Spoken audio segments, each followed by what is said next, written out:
So we go way back, Fadi. It's so awesome to have you here today and share your story. I don't even know how long, 10 plus years. We've been good friends, met, talked all the time, been through a lot of journeys and businesses together, but I'm super grateful that you're here today. Oh, no, same here, buddy. I've always been a big fan of Eric's, of course. So Fadi, for those who don't know, being in the automotive space as a franchisee, a marketer, you've also been a restaurateur, which we'll talk about a little bit later. Everyone's wondering when you're going to open up your next restaurant, by the way. And I think it's maybe down the road. You are a tech CEO, skillstrader.com. Yeah. And your latest venture is Shoot 360. And Shoot 360 is the world's most immersive basketball training facility. Am I correct? The world's most advanced basketball training facility. Yes, sir. Yeah. Yes, sir. So, coming to Canada. Super excited to jump into all of that. But before we do that, love to learn about your backstory, how you got started, and your journey in entrepreneurship. Yeah, well, I mean, I grew up in the restaurants. My family's had businesses, restaurants back home in Montreal, where I'm originally from. I've been now living in Edmonton for 15 years. So my first venture in the city was Dahlia's, was the restaurant. And that was phenomenal. People always ask me, how you left Montreal, you come to Edmonton, why'd you leave Montreal? What keeps you here? And it's always the people of Edmonton that keep me here. Made incredible friends out here, love it. From there, we hopped into the body shop world. The founders of Speedy Collision were our customers. And you met them through the restaurant? I met them through the restaurants, wow. yeah. Well, I had the bar too, right, when we had Go-Go Lounge. Okay. And so they were customers there. Got into the body shop space, and then owned a couple operations there, but it was also helping them grow their brand across the country. Yeah. So I got some franchising experience there as well, and that's where the idea of Skills Trader came, where we saw there was a bit of a labor shortage in the trades. And so Skills Trader was founded. That's been going on for almost 8 years. And recently wanted to get into the sports world. My kids play sports. My son's a football player. We tried to get into looking at building some sporting facilities. Mm-hmm. We looked at basketball. We looked at football. We looked at different options. Landed on Shoot 360. Phenomenal concept. Hopped on a plane. Went to California. Met with the CEO and the founder. Spent a week with them in California, and then we went to Portland, to where our head office is in Beaverton. And the rest was history. I was hooked. I mean, this was a combination. Guy that just jumps on the plane right away. Yeah. Yeah. Yeah, I mean, you got to take your shots when you have them, right? Mm-hmm.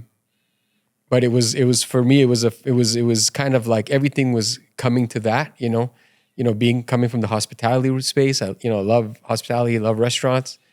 Then had some franchising experience.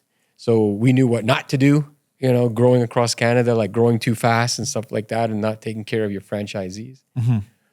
And then obviously coming from the tech, Shoot 360 kind of put that all together, because it is hospitality. You're dealing with members. We are a franchise, and so we are growing across Canada. And it's all tech, a lot of tech. Right. We'll get into that more, but I wanted to just rewind to maybe your time in Montreal. Correct me if I'm wrong. I remember you telling me you're one of the early pioneers who brought certain fashion labels into Canada, into Montreal, right? Correct. Yeah. So 555 Soul was one of them. Academics was another one. We were, young guys that loved hip hop in Montreal, and we would go down to New York and we would see what the kids were wearing, like what the crowd was wearing. Right. And so we would want to bring those styles back. We literally used to put stuff in a trunk and come across the border with it and kind of like resell it. Mm. And so in Montreal, we also had one of the many businesses was a concept called Off the Hook. Okay. And so what we did there is we did a barbershop, music, and clothing. And so the whole idea is that you came in, you got a fade, you got the latest gear, you got the latest mixtape, and then you were good for the weekend. Yeah. It was a terrible idea. It didn't work. How long that last? That lasted less than a year. And how old were you? I was 20. Oh, wow. Yeah. That one put me back in my mom's basement. Which is not a bad thing. There's always learning lessons along the way. Was that your first business, I assume? That Or would be, yes, the first independent one. business, yes. You were on business number 15, right?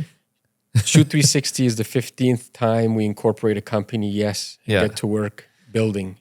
Going back to maybe one of your first businesses here in Edmonton, how did you get into the restaurant business? And Well, restaurants my passion, like food, cooking, being around people. So when we came out here, it was supposed to be a bit of a short-term plan. My wife's, her father, the man who raised her, had cancer. And so, we knew, his time was limited. So we wanted to come back and spend some time here with the family. And then we figured we'd have another baby, 5-year plan, go back home to Montreal. Obviously, that didn't work because 15 years later, you're still here. I'm still here and I love it here. Yeah. And I just keep getting deeper and deeper and deeper into the city. And so it was natural for me to get into the restaurant world. We shopped around for space. We landed on 124th Street. And it was a big shift from Crescent Street in Montreal. If any of your watchers know where Montreal, Crescent Street is it's between two big universities. It's the nightlife street. Everything happens on Crescent Street. To then I was on 124th Street in downtown Edmonton. At the time, not as bumping as it is now. No, it was. I think there was 2 restaurants on the whole street, 3 maybe. And they were telling us, "Oh, it's a great location." I was like, "Oh, okay." It was. Yeah. It was a great location. When I look back, you have accolades from all sorts of magazines and reviewers about how great of a falafel pita you made and a chicken shawarma. And I hear that very people grateful. are waiting. The support we got in this city, the love that we got from everybody. And that's where we met. Yeah. Yeah. Going into, let's jump into the tech CEO role. Yes. That was a big shift. I knew you before that. And that was a big shift from brick and mortar auto body shops to tech startup. Yeah. So I think. How's that journey? Yeah. So, the first jump from restaurants to body shops was a jump as well. But, you're learning, as long as you know how to read a balance sheet and you understand your financials, you're still running a business. But what I did learn in the body shops, coming from restaurants, I can do everything in a restaurant. I can cook, I can clean, I can bartend, I can do it all. When I got into the body shop space, I don't know how to fix a car. I don't know how to weld. Matter of fact, if I get a flat tire, I'm calling somebody to help me out. So I had to trust experts in their field to do the work. Right.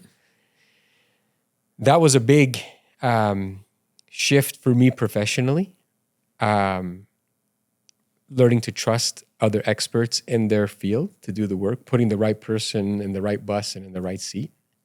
So when I got to tech, I knew that I just needed talent to build the tech.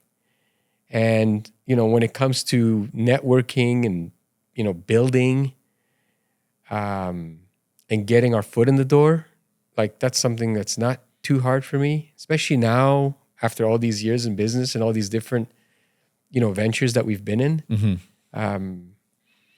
It's easy for me to kind of, make my way to where I want to be. Did you find that trusting the right people, I guess it was a difficult thing, but also a good thing where you don't get caught up in, being in the business and you're able to be on the business and, take a look at it and watch it from, bird's eye view?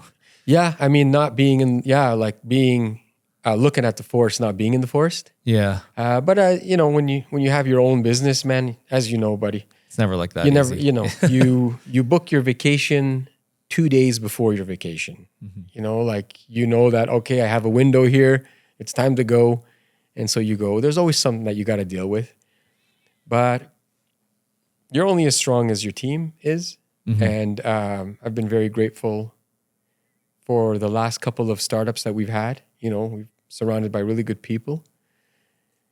So it does offer a bit more flexibility. But this is a little different because now I'm back into working with kids, coaching. Yeah. I think that's your passion. I love it. You coach football too? I still coach football, yeah. So, and I won Coach of the Year last year, so that's pretty cool. Yeah.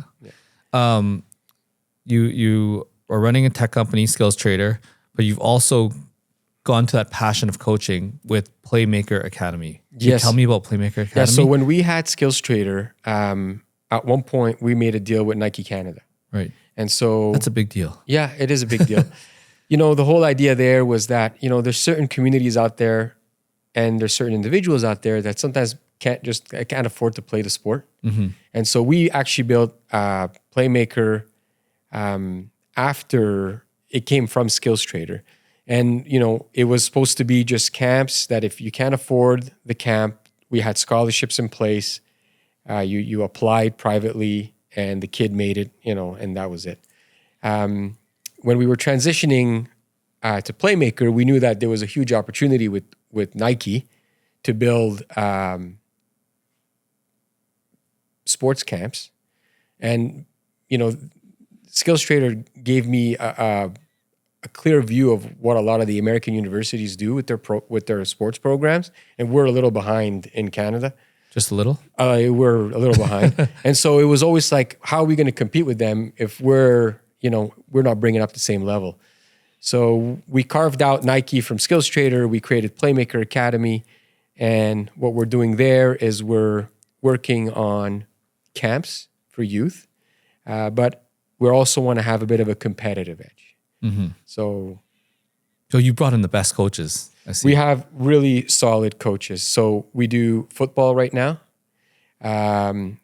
We are doing a partnership with the Phoenix Soccer Academy down in Sherwood Park. So they're going to tackle our soccer endeavors. And then with Shoot 360, obviously, we're going to take over basketball. Right. We'd like to take over basketball. It makes Basketball is a village. We want to be part of the village. Makes sense. Yeah. You spoke briefly about Shoot 360. Tell me more about Shoot 360 and what it's all about and why you called me that day. You're like, I'm bringing this into Canada. I think I get those calls from you for every business. Yeah. I love that though. Yeah. So I think I called you direct. I was in Portland when I called you. Yeah. Look, it's a very different product. It is completely unique in the sense that we have an incredible moat around our technology. Every time an athlete comes into our facility, we're a basketball training facility. Okay. So, you won't be coming into Shoot 360 Sherwood Park anyways to play a full court game. Yeah. So it's not like a gym full court. We have a half court. Half court. But it's for training. Okay. Right? So every athlete that'll come into our facility has a membership, has a profile. They check in, they go to their stations. We have what we call our training units. Our training units comprise of 2 stations. So we have our skills stations where they'll practice dribbling, passing, and then our shooting lanes where they'll shoot. It's a 1-hour session, and after 1 hour, you will accomplish so much repetition that you're going to be exhausted. And the beauty of it is it's all data driven. Right. So you go into the skill station, you follow our workouts, and then you get a lot of data that comes back from that, and it goes into our app. And so that, the athlete can see that. And then you go into our shooting lanes. And then when you're into our shooting lanes, every shot that gets taken, we track 3 key elements. 1 is your arch. 2 is the depth of how, where the ball enters the rim. And then your left, right. So how straight are you shooting? So we take those 3 elements. Video camera, It's EV unbelievable. app, everything. Yeah. How does it work? So, there's a camera in the sky. And so every time you take a shot, this camera tracks the ball and it tracks the entry of the ball into the hoop. Right. And then that information comes back. So it's instant feedback for the athlete. In a 30-minute session, you're going to take anywhere between 250 to 350 shots. Wow. So when it comes to getting a workout in, you're going to do a lot of shots. And then you're going to get all the data that comes with those shots. So we can actually coach you based on the data? Based on the data. Right. So it's removing that opinion, of the coach. It doesn't matter what I think. You need to have more arch. The data is the data. We have 450 million shots collected. Steph Curry shoots with our technology. How many shots does he take a day? Oh, I don't know. Hundreds. Oh, yeah, for sure. Easy. I mean, you see how he is. Yeah. But it becomes also muscle memory. You've taken so many of these shots, you know exactly what's going to happen on that point on the court. And so anywhere you are on our courts, the camera will tell you exactly. So if you shot a high school 3, a college 3, an NBA 3, in the key, It doesn't matter where you are. It'll give you where you shot it from, and it'll give you those statistics. So our coaches can look at that and say, okay, very strong shooter on the right side of the key, not so strong shooter on the left side of the key. Well, then we focus on that. We look at your dribble. Okay, you're strong with your left hand. Your reaction time with your right hand is a little less, so we can work on that. So our coaches coach you based off the data that's coming as an athlete. And coming from the tech space, how important is data? That's right. I mean, how can you take any decision now without data? Right. Just thinking about Shoot 360, is there anything else like that in Canada right now? Zero. There's nothing like it in the world. Right. So when we say this with big confidence, like we have 52 patents. We're actually expanding internationally now. So Canada's an international expansion. Right. There's over 40 locations in the US, more coming. We have partnerships with several NBA teams. I just came back from our Golden State Warriors facility. How was that? Incredible. I mean, just to be there. It's the Chicago Bulls of this time, right? So it would be like, going to see the Bulls in the 90s. It'd be incredible. So we're expanding Canada. We're expanding in Asia. We're expanding in Europe. So we're just at the tip of the growth of where Shoot 360 can go. And basketball is growing and growing. And basketball is growing in the country. Yeah. It's a growing sport. It's a fun sport. And I feel like it's one, maybe correct me if I'm wrong, but one that most people can get into. You can just go out there and shoot hoops by yourself every day. It's not like hockey where, skates are $600, sticks are $300. Registration's super expensive. Right. You need an ice. All year round. Anybody, athletes, kids, anybody who hobbyists can come in and shoot. Our core is 9 to 15-year-olds. Yep. Right. So it's athletes that are, in basketball. But no, it's not true. We have, when I was in Oregon, at our Portland facility, the women's university team was there. Our Spokane University, they do training with Gonzaga University. In California. So this is very exciting to bring to Canada. Oh, it's unbelievable. I'm super excited for the Canadian market to experience it. And we also have the Canadian expansion rights. So now we're speaking to people across the country on start putting these places in Toronto and in Vancouver and in Calgary. That's amazing. It's incredible. Yeah, you're bringing something awesome too. Yeah, and it's going to be huge for Basketball Canada in general because this technology is available. So there's only one other group in the country that uses this, and it's the Raptors. Right. So our universities don't use it, but in the US, their universities are using our technology. And for 12 years now, Shoot 360 has existed in the US. So kids are, there's some kids that have been using Shoot 360 for, 4, 5, 6, 7 years. So for our next generation of ballers to be able to have access to these tools, you bring something great to them. This is going to be huge, I think, for Basketball Canada. Yeah, I agree. This is your 15th business, as we talked about. What are some keys along the way? There's some that are big hits. Yeah. There's some that you shut down, maybe whether it be a week, a year, or a couple of years. Looking back in that journey, 15 businesses is a lot. Yeah. I'm trying to tackle one right now. Yeah. What are some key takeaways or key lessons that you think you'd look back and be like, hey, you know what? This is what I learned after doing this for the 15th time. Yeah. Doing it is one. Yep. I'm sure every entrepreneur will tell you that, like, just get it done. I think your guest before me was saying the same thing, like, just doing it, getting out and doing it is important. But I think knowing when to call it quits is actually probably the biggest lesson that recently I've learned. It's like, okay, it's emotional when you start something. You obviously think everyone's going to love it. That's why we started it, or else we would never start it. If we think that it might not, you wouldn't do it. But if you're doing it, it's because you think it's going to be unbelievable. Yeah. If the market doesn't want it, it's being able to accept that maybe this is not something the market wants, and like stopping, right? Not always going back to the ATM to pull out. Something I read that you put out, or maybe it was one of the articles about you, is that having the end goal in mind. Well, whether people like it or not like it, yes, you always have an exit plan? It could be it could be at its very top of the game. But Yeah. do you plan that exit and do you plan at the beginning before you Yes. even start? Yeah. So how am I getting out of this? Right. Yeah. So what am I doing here? Like I'm starting a t-shirt company. Great. What are we doing here? Yeah. How am I getting out of this thing? Who's buying it? Am I selling it? Am I closing it? Like, what are we doing here? So what's the exit? You know? End goal. What's the end goal? Yeah. And then That's a really good takeaway. Most people start business not thinking about that. It's, oh, I'm going to do this. I'm going to buy myself No. a job is what I hear a lot of, No. right? Well, you shouldn't buy yourself a job. Yeah. If you love what you're doing, you're Exactly. you're not working. But having the end goal in mind, no Having matter the what end it goal is. in mind. And then you may or may not hit that end goal. The journey is way more Exciting. fun. Yeah, the journey is way more fun. You know, like,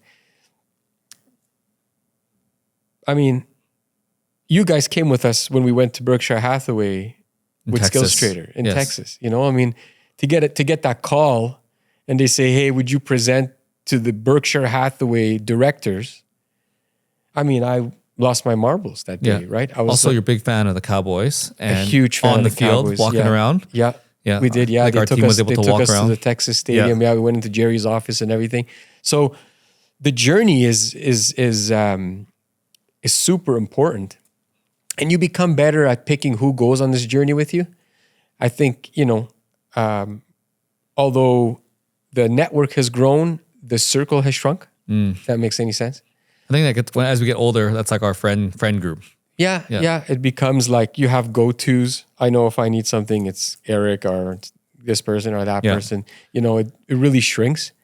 It's because just years in business, you built a trust. You know that what you're going to get when you go there. So just recapping that, it's having the end goal in mind, whatever that may be. Mm-hmm. Maybe a timeline to that too, so you're not 20 years down the road Mm-hmm. and then deciding. But enjoying the process. That's where the learning happens. Absolutely. Now, some things take longer than others. I think if you're going to get into tech, you got to be able to realize that if it's going to go, it's going to go. Mm-hmm. And if it's not going to go, it's not going to go. And tech moves so fast now with, you know, AI and everything else. I mean, if it's going to go, it has to go. What we're building with Shoot 360 is a decade plan, you know? So I know that this is for the next 10 years. You know, it was one of the things I told our founder, you know, Craig Moody. I said, look, if I'm doing this is a 10-year plan. You know, it's not a 1 year, it's not a 2 year, it's a 10-year project. We want to see these across the country.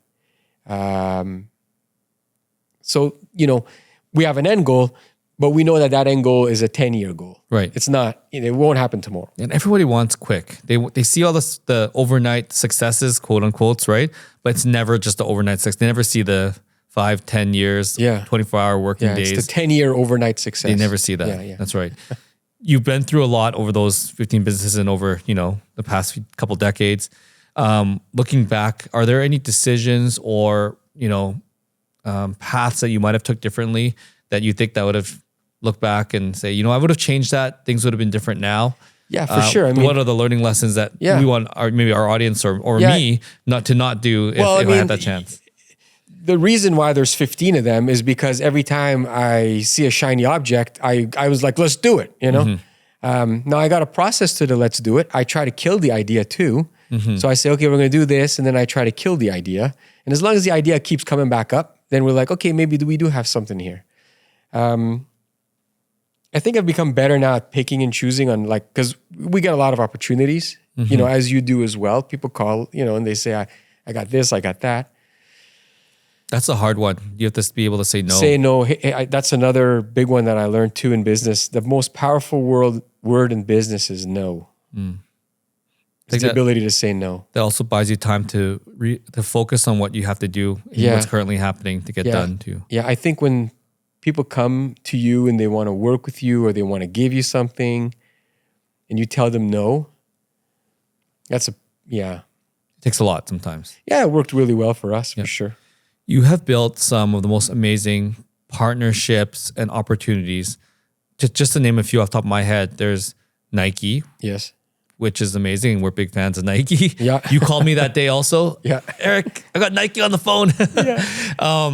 Berkshire Hathaway, which is crazy. Legendary. And to be able to do that, to get that call, like come down to Texas and come meet us. Microsoft. Microsoft. Yeah. 3M is another global Yeah. leader. You build, not the everyday person or businessman or women have the opportunity to build these things.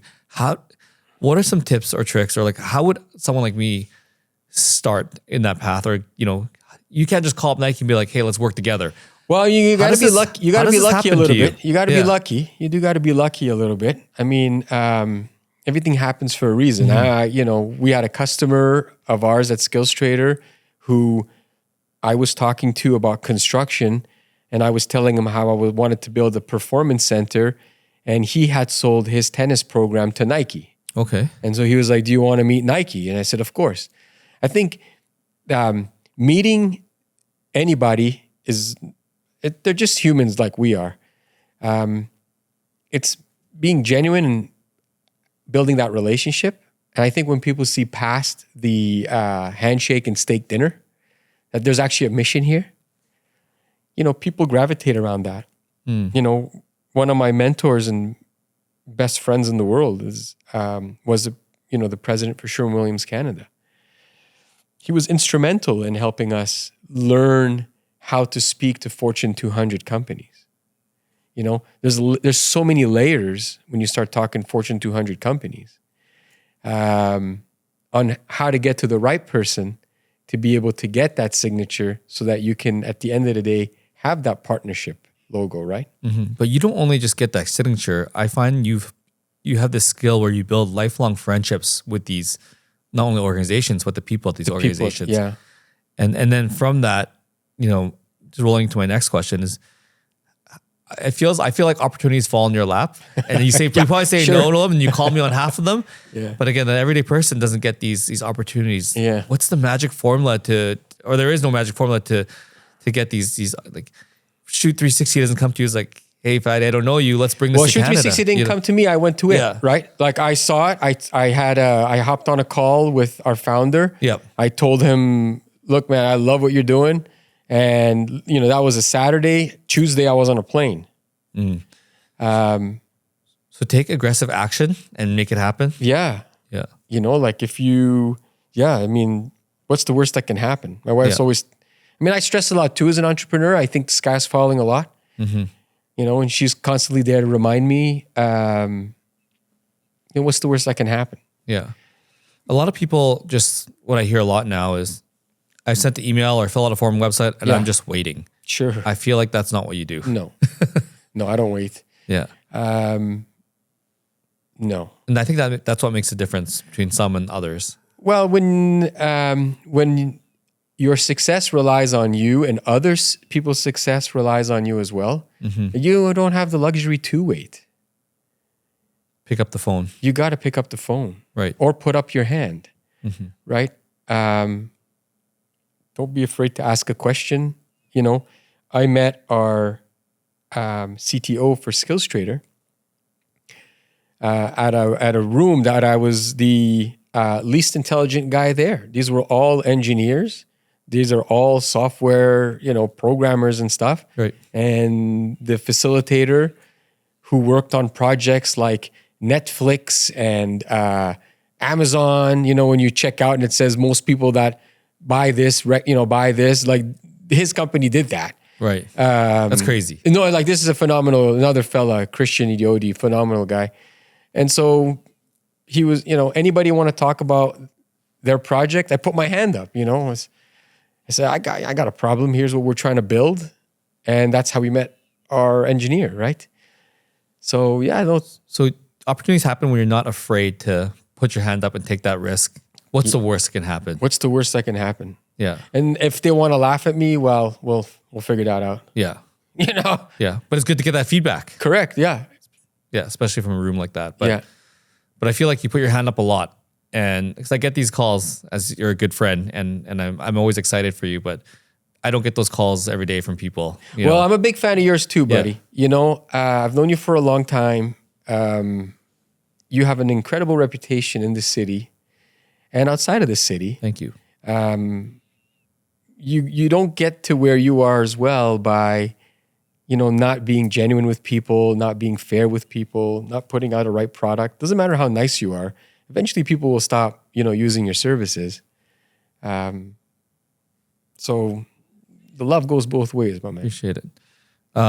You have an amazing family. You have a wife who's very supportive and two confident, amazing children. This is a selfish question. I have two little girls myself, and and they're young now. How do I raise them, in the right way while still having that balance? My wife's an entrepreneur as well. How do you have that balance as a family? And what does a day look like in your household? Because I see you're still taking them to, the lessons, the classes, to school, on the field. You're coaching the team. Yes. While still working on multiple businesses at the same time and getting enough rest. Well, I don't know about the rest. I mean, look, at the end of the day, the rock of our family for sure is my wife. I got a good friend of mine. He teaches the MBA program at the University of Alberta. And I get to speak to his class every year, which is also super nice because I get to meet a lot of cool people. And I always get the same question, like what you just said right now. Like, well, you got to have the support at home by your spouse. That's number one. So if I hang up the phone and tell Carolina, I'm going to California, we're getting into basketball. Yeah. She has two choices, yes or no. And so if she says no, we don't have no Shoot 360 in Canada. Right. If she says yes, but of course, after a couple of years, maybe she knows that there's a bit of science to the madness. Yeah. But you got to have that. You got to have that support, right? Yeah. When it comes to the kids, I mean, it's hard. My kids are 17. My daughter's 17. My son's turning 14. Finding that balance to spend quality time with them versus quantity, I think, is what we try to get to. Part of Shoot 360 for me was that it was an opportunity. I grew up in restaurants. So, I was with my parents all the time.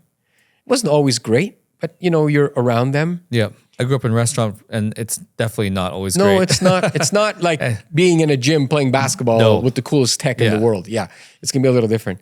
But, to have this opportunity for them to own something, be part of it. They're both athletic. This is something the family can do together. This is for sure. If nothing else happens, the fact that I get to play basketball every day with my daughter and my son, I mean, love it. That's worth it there. Win across the board. I like that. Especially after, 8 years of traveling with Skillshare. You miss a lot of time too, like when you're building a software company. You're traveling all You're the on time. the road, you're on trade shows and pitches and you're pitching. raises. Yeah, raises, all that stuff. It's a lot of weight, You carry a lot of weight too when it's lonely being an entrepreneur. Yeah, 100%. I think people don't see that a lot. Everyone's there for the champagne parties. But We often don't have enough people when to talk shit hits to. the fan and there's missing money in the bank to make payroll. Yeah. Hey, sorry, I'm busy tonight, right? Yeah. No, that's really good. Is there a non-negotiable that's in your household that you guys do together as a family? Like a ritual? Dinner. Yeah. Every day? Or just Sunday dinner? No, every day. Every day. Every day. Yeah, no. Yeah. We have dinner every day. Obviously, once football season starts, it's a bit more tricky. So we eat a little earlier. But Because you're a busy guy. No matter what, you make it for dinner. We're all yeah. Yeah. We all got to eat anyways. Right. So whether we're sitting down formally and we don't, sometimes we're just eating at the bar, right? Like we're sitting there together and we're eating and we're talking about our days and. Because kids grow up fast. I remember when they were little. Super fast, buddy. Yeah. I feel like it was yesterday you told me they were 8. Super fast. Yeah. It's a little upsetting sometimes how fast Yeah. it is. Yeah. Yeah. I'll leave with this one. Are we ever going to see another restaurant again? Another Dahlia's? Well, I'll tell you what. You said no so fast. I know. No, You said no so fast. I know. Yeah. It's not a no. I think if we will get back into restaurants, but my hours will be on Twitter or X. Like if I get back into restaurants, it's just because I love being in restaurants. It's like, okay, we're open today. If you want to show up, show up. It's not about the rent. Yeah. It's not about, it's just for fun. It's just to be around because you meet so many interesting people when you work with the public. I feel like this all started from you It being all at Dahlia's. starts, Yeah.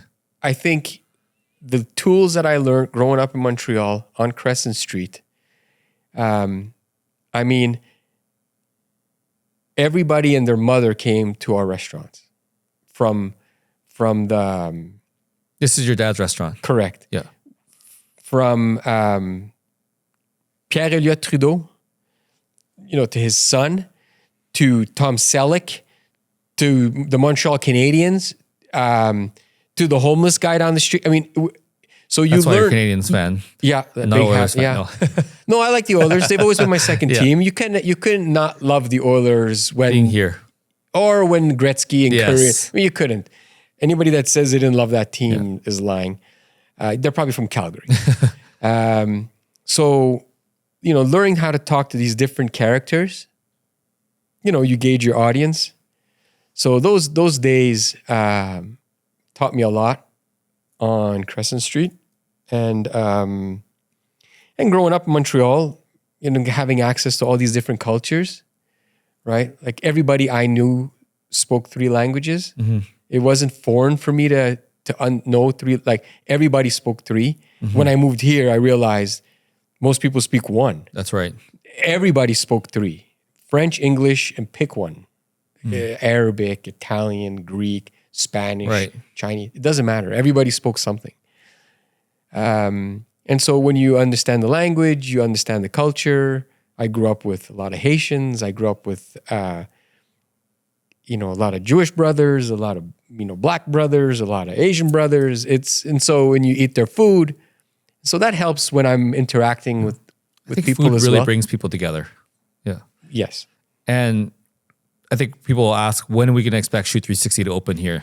Good question. So we're hoping to be ready by the end of April. It will be open to some of our pre-members. We're calling them our founding members. And then open to the public early May, if everything goes well. Exciting. Yeah, first basketball will be shot there early May. Who's going to take that first shot?